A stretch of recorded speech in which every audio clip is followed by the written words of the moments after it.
The flour sack split open across Clara Bennett's boots, spilling white meal over the feed store floor, while two grown men laughed like boys who had never been taught shame.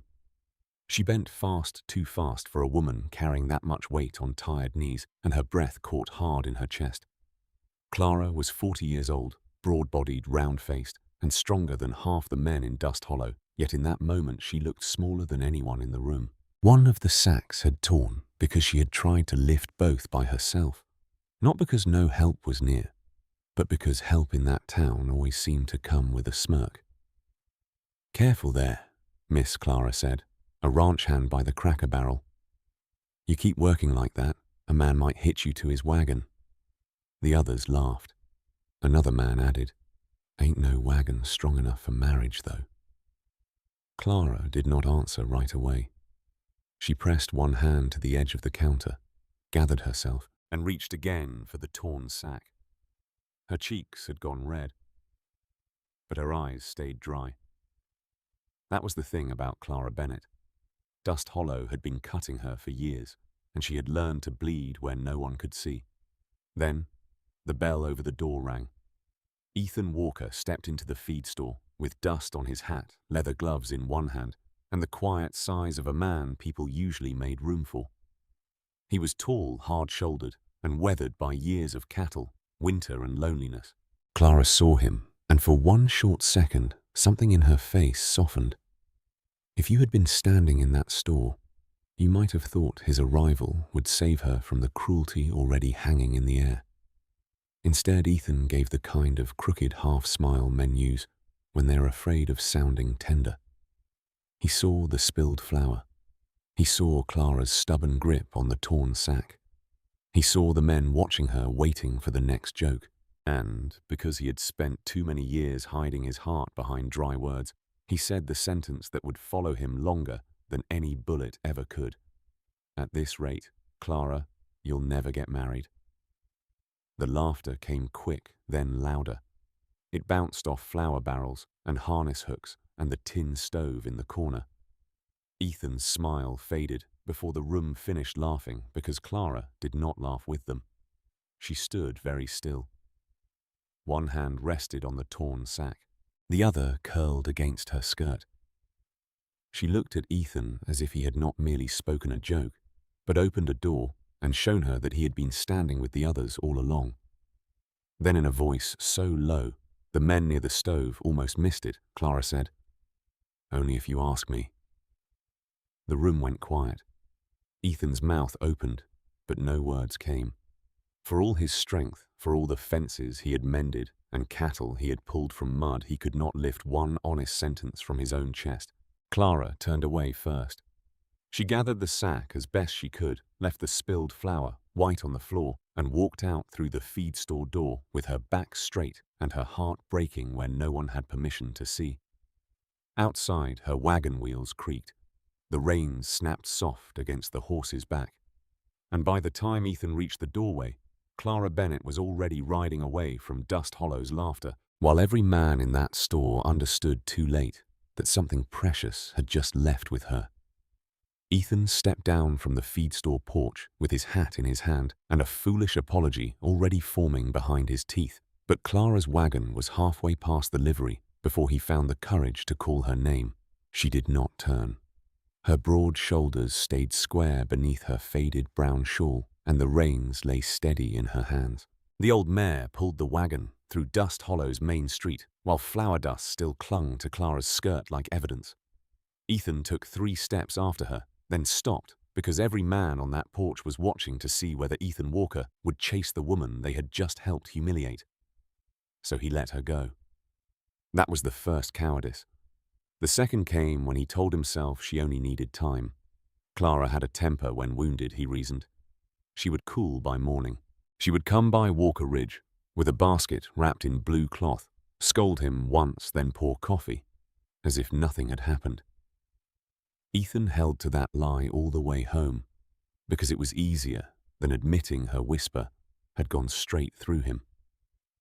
By sundown, Walker Ridge felt wrong. The bunkhouse supper burned black at the edges. The beans were salted twice. One of the younger hands complained that Clara never let the biscuits come out hard enough to break teeth, and Ethan's fork stopped halfway to his mouth. Nobody laughed after that. They had all learned the look Ethan wore when silence was safer than another word.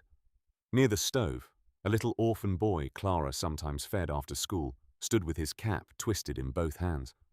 He had walked nearly 2 miles because Tuesdays were the days Miss Clara set aside a heel of bread with butter and apple peelings. When Ethan told him she was not there, the child tried to nod like a man, but his stomach made a small empty sound in the quiet room. Ethan gave him his own plate. The boy ate slowly, the way hungry children do when they are afraid the food might be taken back. That sound, the careful scrape of a fork against tin, troubled Ethan worse than any shout. Clara had not just cooked at Walker Ridge. She had noticed who was cold, who was hungry, who was too proud to ask, and who had been forgotten long enough to stop expecting kindness. Across town, Clara Bennett sat in her small kitchen without lighting the lamp. Her apron lay folded on the table. Her hands rested on top of it, red from flour sacks, wash water, and years of work nobody called pretty. The feed store joke had not been new. Men had joked about her size since she was a girl. Women had lowered their voices when she passed. Children repeated what their mothers whispered. She had survived all of it by keeping her chin up and her pantry open. But Ethan's voice had been different. She had let herself believe he saw more than the weight she carried. He had eaten at her table when fever took him one winter. He had let her balance his ranch books when pride kept him from admitting he was behind. He had stood in her garden once and fixed the sagging gate without being asked. Small things, yes, but Clara had built a dangerous hope out of smaller scraps than that. Now she understood. A man could be kind and still not be brave. A man could need her hands, her food, her patience, and her good sense, then laugh with the world when it named her unworthy of love. The next morning, no basket came to Walker Ridge, no fresh bread cooled near Ethan's window, no firm handwriting corrected the feed accounts. By noon, 2 hired men argued over missing oats. By evening, Ethan found 3 unpaid notes Clara had marked weeks earlier in the ledger, each with a quiet instruction in the margin. Pay Miller first. His daughter is sick. Hold off on Benson. He can wait. Ask before trusting Harlan's numbers. Ethan stared at those lines until shame settled heavy in his chest. Clara had been keeping his ranch from fraying at the seams while he had called her help neighborly and pretended his heart did not know the difference. He rode to her house before dusk, tied his horse at the fence and stood outside a door he had passed through 100 times without fear. This time he knocked like a stranger. The room inside stayed still. Then Clara's voice came through the woods, steady but tired. Go home, Ethan. I came to apologize. You don't need to apologize for saying what everybody thinks.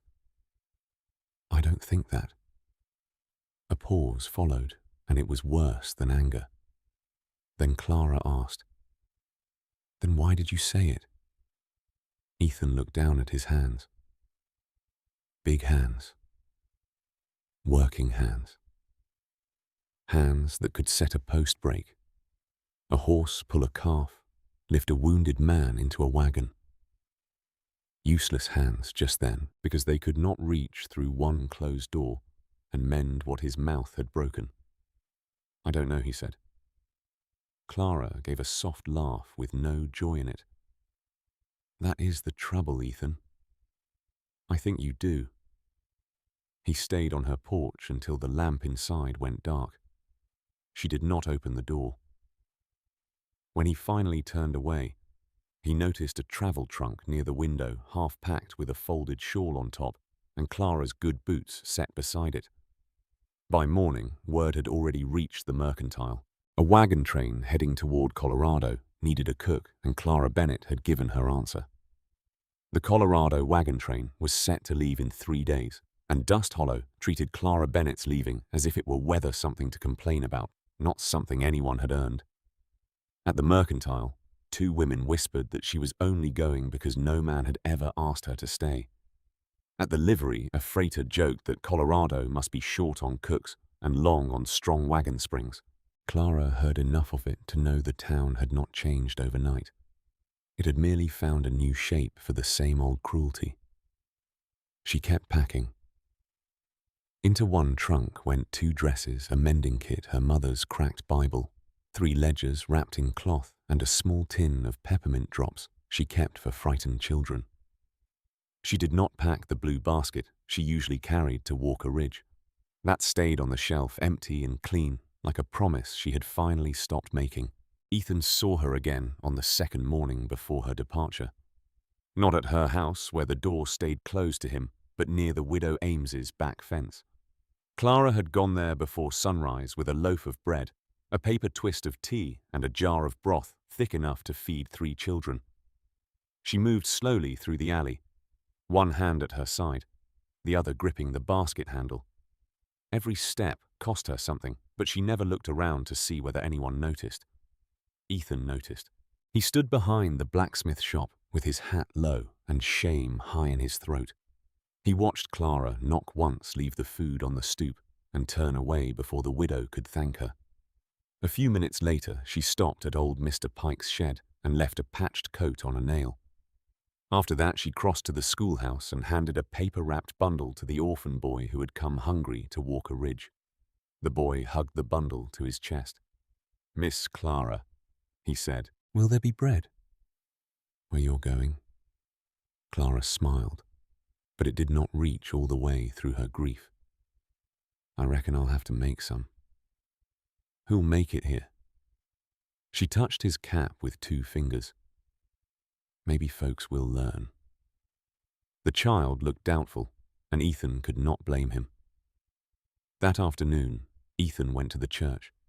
He found Pastor Whitcomb sweeping dust from between the pews, his back bent, his sleeves rolled, his Bible open on the front bench. Ethan stood near the door like a man waiting to be judged. "She won't speak to me," Ethan said. The pastor kept sweeping. "She spoke for years. You just favored silence. I made one fool joke." "No," the old pastor said, leaning on the broom. "You lost Clara with one joke, but you wounded her by standing quiet through 100 before it." Ethan looked toward the empty pews. He remembered every time a man had laughed at Clara's size, and he had let the moment pass. Every time a woman had called Clara useful in the same tone one might use for a mule. Every time he had accepted food medicine, clean books, and steady kindness without asking what it cost her to give so much while being treated as so little. The pastor reached into his coat and pulled out 3 folded notes. She paid these last winter, not for herself. Ethan took them. One was for medicine for widow Ames's youngest girl. One was for flour bought under the orphan boy's name. One was for nails and lamp oil delivered to Walker Ridge when Ethan's credit had run thin after a bad cattle price. She told me not to tell, the pastor said. But a truth hidden too long turns into another kind of lie. By dusk, Ethan rode to Clara's house again. This time she was outside tying a rolled quilt to the back of her trunk. Her face tightened when she saw him, but she did not retreat. "I know about the notes," he said. Her eyes flashed. "Then you know something I asked the pastor to keep private. I paid them back. That does not make you noble." "No." Ethan swallowed. "It makes me late." For a moment, the fence between them felt wider than any river he had crossed. Clara kept tying the quilt, her fingers firm and quick. "I came to say I should have stopped them," he said. "In the feed store. Before that. Long before that." "Yes," she said quietly. "You should have. I was a coward." That made her hands pause, but only for a breath. He stepped closer, then stopped when her shoulders stiffened. "Don't go because of what I said." Clara turned then, and the tired dignity in her face struck him, harder than anger would have. "I'm not going because of what you said, Ethan. I'm going because when I answered you, I heard myself begging for a place in a heart that had never once made room for me out loud. I care for you. Care is what you give a sick horse, a lonely neighbor, a woman who brings soup when fever takes your strength. I asked whether you could choose me." He had no clean answer ready. Not one worthy of her. Clara gave him the smallest, saddest smile. That silence is honest, at least. The next morning, Dust Hollow gathered to watch the wagon train leave, as if departure were entertainment. Clara climbed onto the cook wagon with help from no one. When one man near the hitching post muttered that the mules would have less work once she started walking, Ethan crossed the street so fast the man lost his grin. "You say her name again," Ethan said, low enough that only the nearest men heard, "and you'll say it toothless." The man backed down. The town saw it. Clara saw it too, but she did not soften. A single defense at the end of things could not erase years of absence. The wagons rolled west beneath a red morning sun. Clara did not look back until Dust Hollow was small behind her. When she did, she saw Ethan still standing in the road, broad and alone, holding his hat in both hands. For 2 days after she left, Walker Ridge became a place Ethan recognized, but did not know how to inhabit. He learned to cook badly. He learned to read the ledgers Clara had kept clean. He learned that a house could have walls, roof, stove, table, and bed, yet still stop being a home when one woman's footsteps no longer crossed the floor. On the third night, he sat at the kitchen table and wrote a letter. The first page said too much about regret, and not enough about truth. He burned it. The second asked her to come back, and sounded like a man asking for comfort. He burned that too. Near midnight, with the lamp low and the ranch quiet, he wrote one line that finally did not lie. "I made a joke because I was afraid of saying the truth." He stared at it until dawn. Before he could fold the letter, a horse came hard into the yard. A young rider nearly fell from the saddle at the pump, his face white with dust and fear. "Mr. Walker," the boy gasped, "the Colorado wagons never made Dry Creek Station.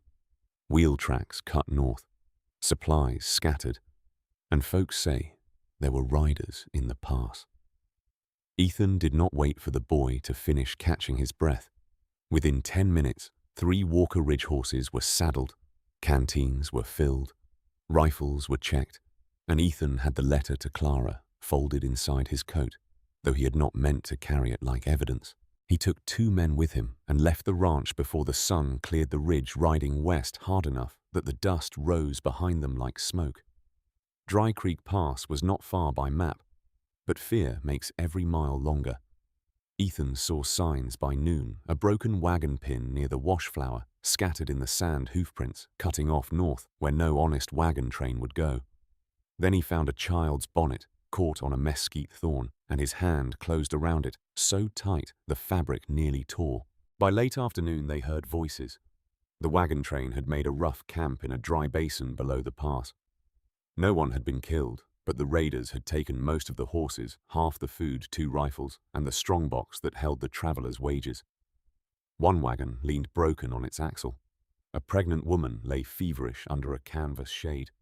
Children sat in a row with tin cups and frightened faces, and Clara Bennett was at the center of it all. Her left hand was wrapped in a strip of bloody cloth. Dust clung to her cheeks.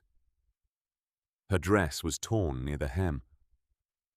Still, she was kneeling by the fire, dividing cornmeal into careful portions, as if hunger itself could be held back by fairness and a steady hand. Ethan stopped at the edge of camp. For one foolish heartbeat, he wanted to run to her, take her in his arms and say every word he had swallowed for years. But Clara looked up before he moved, and the guard in her eyes held him where he stood. "You don't need to come this far because of guilt," she said. Ethan took off his hat. "I didn't."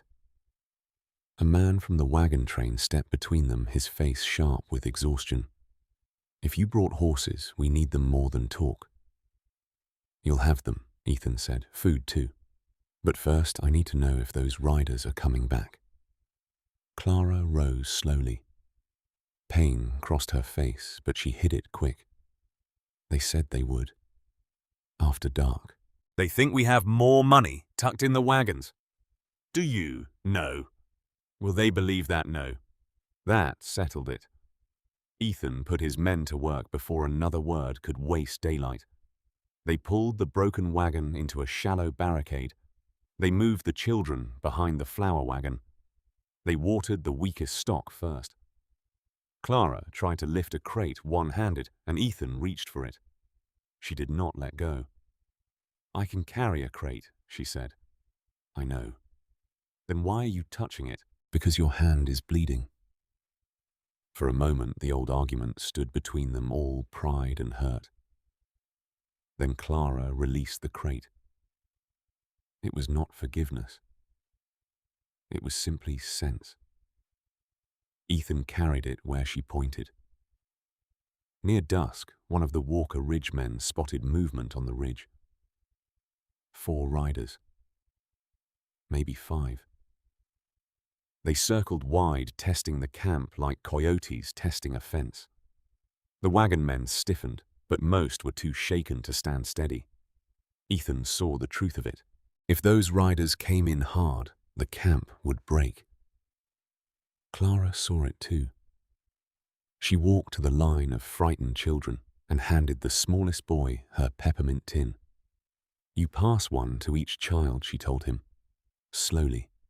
No crying unless you must. And if you must, you cry quiet." The boy nodded like she had given him a soldier's duty. The riders came just after the last light left the rocks. They fired once into the air, hoping panic would do half their work. A mule screamed. Someone dropped a lantern. Flame licked at spilled straw near the broken wagon. And for a terrible moment, the barricade that was meant to save them threatened to burn them alive. Ethan ran for the lantern. Clara ran for the children. "Stay down!" Ethan shouted. A shot snapped past him and struck the wagon wheel.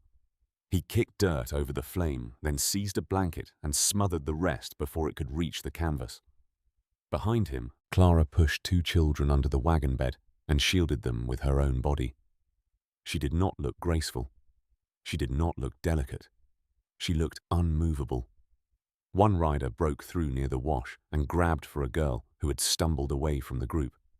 Clara rose with a cast-iron pan in her good hand and hit the man across the wrist so hard his pistol fell into the dust.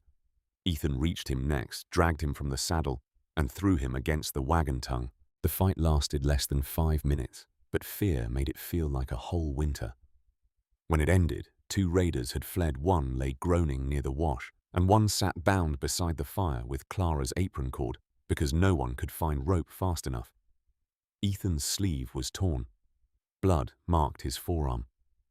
Clara saw it and reached toward him before she remembered herself. He saw that too and said nothing.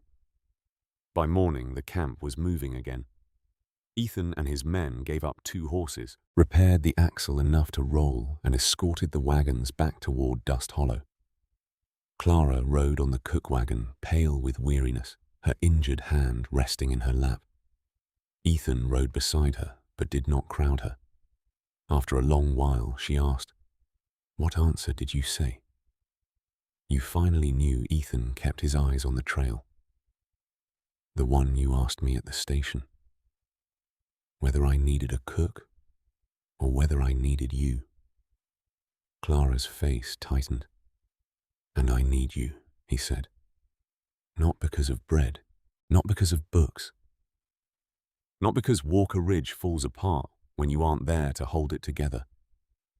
His voice grew rougher, but he did not stop. "I need you because when you left, the house stayed standing, but it quit being home." Clara looked away toward the dry hills. He went on quieter. "I made a joke because I was afraid of saying the truth. I was afraid a woman like you had more courage than a man like me. I was afraid if I asked, you'd see how poor my heart had gotten and choose better. That does not heal what you let happen, she said. No, Mom. And one ride into danger does not pay for years of silence. No. She turned back to him, then searching his face for the old dodge, the half smile, the easy way out. He gave her none of it. I'm not asking you to come back today, he said. I'm asking for the right to become a man who should have asked sooner. Clara's eyes shone, but she held the tears where pride could still protect them. Then start by not making me the reason you look brave. He nodded. I reckon I can do that. Dust Hollow was waiting when the wagons returned. News travels faster than mercy in a small town, and by the time the first wheel hit Main Street, half the town had gathered outside the mercantile. They saw the broken axle, the bandaged hands, the frightened children, and Clara Bennett sitting upright on the cook wagon like a woman who had been through fire and refused to smell of smoke. Someone near the hitching rail muttered, Walker must have lost his senses riding after her like that. Ethan heard him. This time he did not wait for Clara to hurt first. He stepped down in the middle of the street, turned to the men by the rail, and spoke loud enough for the women on the boardwalk, the boys near the pump, and the shopkeepers in their doorways to hear. You all had plenty to say when Clara Bennett carried your hunger, your sickness, your torn coats, and your unpaid accounts on her back. You called her too much woman when what you meant was too much truth. You laughed because it was easier than thanking her. No one moved. Ethan pointed toward the cook wagon. That woman kept children alive in Dry Creek Pass while armed men came down on them. She divided food with a bleeding hand. She stood between danger and folks who had given her nothing but insult. So if any man here still thinks Clara Bennett is a joke, he can come say it to me first. The silence that followed was not empty. It was full of people discovering their own shame. Pastor Whitcomb stepped from the churchyard and removed his hat. Widow Ames began to cry quietly into her handkerchief. Old Mr. Pike limped forward and said, Miss Clara patched my winter coat 3 times and never took a cent. The orphan boy raised his voice next small, but clear. She fed me when nobody asked if I was hungry. One by one, truth came out. Not grand, not polished, but strong enough to change the air. A woman admitted Clara had paid for medicine. A ranch hand admitted she had corrected wages he would have lost. The blacksmith said she had nursed him through fever when his own kin were gone. Clara sat very still through it all. Praise can hurt when it arrives after the wound. Ethan knew that now. He did not look at her as if expecting gratitude. He only stood in the dust and let the town hear what it should have known long ago. A week later, Pastor Whitcomb held the harvest supper in the church hall to help the wagon train recover what the raiders had stolen. Clara agreed to cook only after setting her terms. Every plate would be paid for. Every child would eat first. Every leftover would go to families with empty cupboards.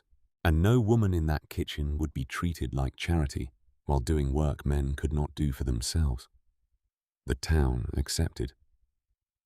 That night, the church hall filled with lamplight, stew, bread, coffee, and the awkward sound of people learning respect too late, but learning it all the same. Clara moved through the kitchen with bandaged fingers and calm authority. Ethan chopped wood, carried water, washed pots, and never once acted as if helping made him noble.